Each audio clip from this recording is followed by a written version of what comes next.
श्री गणेशाय नमः। दोस्तों, चैत्र नवरात्रि 2025 माँ दुर्गा का पावन आगमन, शुभ मुहूर्त, पूजन विधि और विशेष नियम क्या हैं, आज के इस वीडियो में हम जानेंगे। दोस्तों, चैत्र नवरात्रि 2025 के इस शुभ आगमन पर माँ दुर्गा की कृपा से जीवन में सकारात्मकता, ऊर्जा, आत्मशुद्धि और नई शुरुआत का यह पर्व आ रहा है। यह केवल पूजा पाठ का समय नहीं है, बल्कि बुरी आदतों को छोड़कर एक नया संकल्प लेने का अवसर भी आपको प्रदान करता है। इस बार चैत्र नवरात्रि की तिथियां क्या हैं? तो शुरुआत होगी 30 मार्च 2025, दिन है रविवार, और समापन होगा 6 अप्रैल 2025, रामनवमी के दिन। कलश स्थापना का शुभ मुहूर्त क्या है? तो दोस्तों, शुभ मुहूर्त के लिए सुबह 6:13 से 10:22 का समय अत्यंत शुभ है। अभिजीत मुहूर्त की बात करें तो दोपहर 12:01 से 12:50 का समय अत्यंत शुभ है। अभिजीत मुहूर्त का शुभ समय दोपहर 12:01 से दोपहर 12:50 तक का समय अत्यंत शुभ है। दोस्तों, इस बार माँ दुर्गा हाथी पर सवार होकर आ रही हैं और हाथी पर ही प्रस्थान करेंगी। इसका अर्थ क्या है? इसका अर्थ है कि देश और समाज में उन्नति होगी, अच्छी वर्षा होगी, जिससे कृषि समृद्ध होगी और किसान खुशहाल। सुख समृद्धि और खुशहाली बनी रहने वाली है। तो नवरात्रि में आपको क्या करना है और क्या नहीं, अब हम इस पर चर्चा करते हैं। तो घट स्थापना सबसे पहले आपको करनी है और एक अखंड ज्योत अवश्य जलानी है।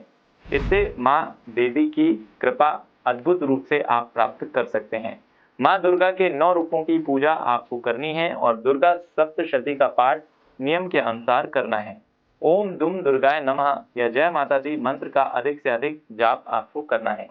गरीबों, जरूरतमंदों को भोजन, वस्त्र और धन का दान भी अवश्य करें।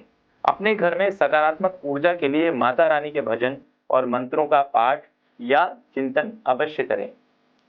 अब हम बात करेंगे कि नवरात्रि में क्या करें और क्या ना करें। देखिए, नवरात्रि में आपको झूठ और अपशब्द बिल्कुल भी नहीं बोलना है, किसी का अपमान भूल कर भी नहीं करना है। बाल कटवाना और नाखून काटना पूर्णतया वर्जित है। चमड़े की वस्तुएं जैसे कि बेल्ट, जूते, पर्स इत्यादि पहनने से आपको बचना है। अत्यधिक क्रोध, लालच और अहंकार से दूर रहना है। ब्रह्मचर्य का पालन करते हुए रात में व्रत का भोजन बिल्कुल नहीं करना है। कोशिश करें कि सूर्यास्त से पहले ही आप भोजन कर लें। नवरात्रि में माँ दुर्गा के 9 रूपों को अर्पित किए जाने वाले विशेष भोग की अब हम चर्चा करने जा रहे हैं। हर दिन माँ को एक विशेष भोग अर्पित करने से उनकी विशेष कृपा प्राप्त होती है। तो आइए जानते हैं कि कौन से दिन कौन सा भोग माता को अर्पित किया जाता है। देखिए, सबसे पहले पहला दिन आता है माता शैलपुत्री जी का। इस दिन माँ को घी या शुद्ध घी से बनी हुई देसी चीजें जैसे कि घी का हलवा, घी लगा हुआ चावल अर्पित करना चाहिए। इससे आपको स्वास्थ्य और समृद्धि की प्राप्ति होगी। दूसरा दिन माता ब्रह्मचारिणी जी का है। इस दिन माँ को मिश्री, चीनी, दूध और पंचामृत का भोग अर्पित किया जाता है। ऐसा करने पर आपको संयम, तपस्या और आत्मबल का लाभ मिलता है। तीसरा दिन माता चंद्रघंटा जी का है। माँ को इस दिन दूध, खीर या दूध से बनी हुई मिठाइयाँ जैसे कि रसगुल्ले, रबड़ी अत्यंत प्रिय है। इस तरह का भोग उन्हें अर्पित करने पर आपको मानसिक शांति और आध्यात्मिक शक्ति की प्राप्ति होती है। चौथा दिन माता कूष्मांडा जी का है। माँ को मालपुआ या हलवा का भोग अर्पित किया जाता है। ऐसा करने पर आपको बुद्धि और निर्णय शक्ति का विकास प्राप्त होता है। पांचवा दिन है माता स्कंद माता का। माता को केले या केले से बनी हुई मिठाइयाँ अत्यंत प्रिय हैं। इस दिन माँ को फलों का भोग करने पर संतान सुख की प्राप्ति और घर में खुशहाली आती है, अर्थात प्रॉस्पेरिटी आती है। छठवां दिन है माता कात्यायनी जी का। इस दिन माँ को शहद या शहद से बनी हुई चीजें अर्पित करनी चाहिए। ऐसा करने पर वैवाहिक जीवन में सुख और समृद्धि आती है। अगर दंपत्ति के बीच में झगड़े हो रहे हों तो वो झगड़े भी दूर हो जाते हैं। तो 8वां दिन है माता कालरात्रि का। माता को गुड़ और गुड़ से बनी हुई चीजें जैसे गुड़ का हलवा, चना और गुड़ ये अत्यंत प्रिय हैं। माँ को इस तरह का भोग अर्पित करने पर भय, नकारात्मक ऊर्जा और शत्रुओं का नाश होता है। 8वां दिन है माता महागौरी का। माँ को नारियल या नारियल से बनी हुई मिठाइयाँ जैसे कि नारियल बर्फी और लड्डू अवश्य अर्पित करने चाहिए। ऐसा करने पर जीवन में सुख, समृद्धि और सौभाग्य बढ़ता है। 9वां दिन है मित्रों माता सिद्धिदात्री का। माता को तिल या तिल से बनी हुई चीजें जैसे कि तिल के लड्डू अत्यंत प्रिय हैं। इस दिन मां को इस तरह का भोग अर्पित करने पर सिद्धि, आध्यात्मिक ज्ञान और मोक्ष की प्राप्ति होती है।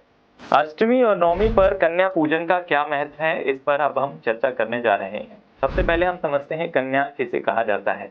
देखिए 9 वर्ष से कम उम्र की बालिकाओं को कन्या कहा जाता है, अर्थात 1 से 9 वर्ष। अब नवरात्रि में 9 वर्ष तक की कन्याओं के पूजन का महत्व है।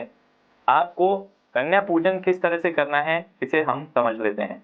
सबसे पहले जो बालिकाएं आपके घर में आती हैं तो उनके पैरों का प्रक्षालन करना है शुद्ध जल से, फिर उन्हें टीका करना है और एक सुंदर आसन पर बिठाना है। उसके पश्चात कन्याओं को भोग अर्पित करना है।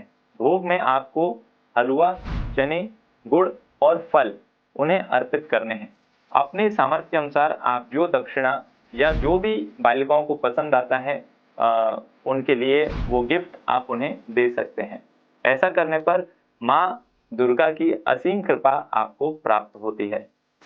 रामनवमी के दिन क्या करें? दोस्तों, मां दुर्गा के साथ मर्यादा पुरुषोत्तम श्री राम जी की पूजा अवश्य रामनवमी के दिन आपको करनी चाहिए। भगवान राम की कथा इस दिन सुननी चाहिए। राम नाम का जाप या संकीर्तन भी अवश्य करना चाहिए। इस दिन आप अपना व्रत और नवरात्रि संकल्प का समापन अवश्य करें। इस नवरात्रि में मां दुर्गा का आशीर्वाद जिस विधि से हमने आपको सारी डिटेल्स दी है वैसा करने पर आपके घर में सुख, समृद्धि और खुशहाली बढ़ती जाएगी। अगर आपको यह जानकारी पसंद आई हो तो इस वीडियो को लाइक अवश्य करें। कमेंट में जय माता दी लिखना बिल्कुल ना भूलें। अपने दोस्तों और परिवार के सदस्यों को इस वीडियो को शेयर अवश्य करें। चैनल को सब्सक्राइब करें ताकि आप आने वाले भक्ति वीडियो को मिस ना करें। जय माता दी।